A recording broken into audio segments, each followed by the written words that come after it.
Ça lui a fait mal, ça a secoué, on a prié, elle est partie. Un mois après, elle est revenue pour se ressourcer. Et nous avons parlé, nous avons passé du temps, nous avons prié.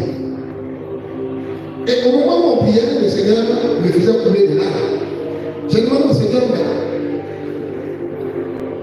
c'est là où c'est quoi? Il dit non, la façon dont je vais la bénir, parce qu'elle va pleurer pour savoir que moi je suis Dieu, mon amour est pour mon double. C'est ça. C'est ça que je te fais pleurer comme ça. Et je lui ai dit, on a prié les paquets. 6 mois plus tard, quelqu'un m'appelle au bout de numéro. Je décroche. Grand frère, il dit oui, c'est bien.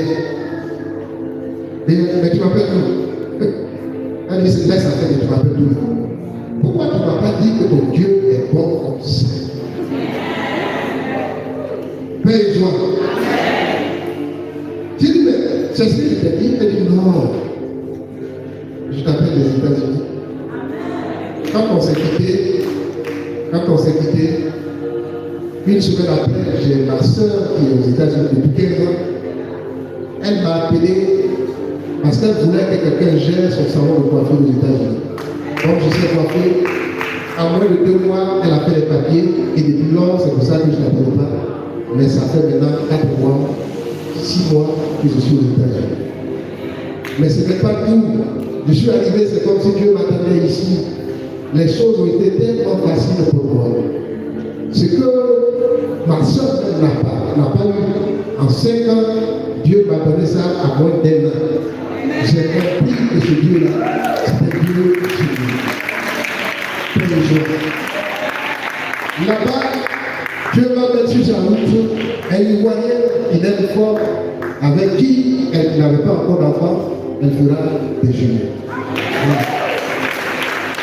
Là-bas, en étant à l'école, sa maman vivait dans une cour familiale et Dieu lui donne la grâce, les moyens. En moins de 2 ans, elle bâtit une maison pour sa maman, pour la fin de Dieu. Qu'est-ce que je veux te dire? L'obéissance fait entrer dans le plan de Dieu, dans les grâces de Dieu. Quand Pierre et ses amis ont péché toute la nuit, que Jésus est passé par là pour leur dire, allez-y un peu devant, jetez à nouveau.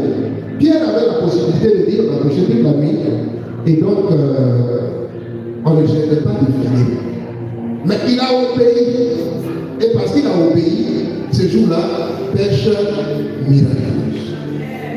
Dieu veut réaliser une pêche miraculeuse aussi avec toi. Mais il faut que tu consacres ta vie, il faut que tu lui abandonnes ta vie, il faut que tu renonces à la vie d'un peu père.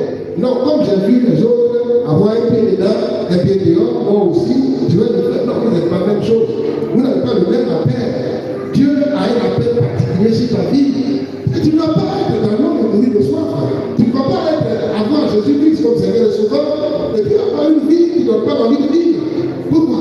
Il est venu pour nous sauver, il est venu pour nous aider, il est venu pour nous relever, il est venu pour que nos vies soient mieux qu'avant. À quoi ça sert que je le prie, et que ma vie, rien ne compte? Il y a quelque chose qui va pas.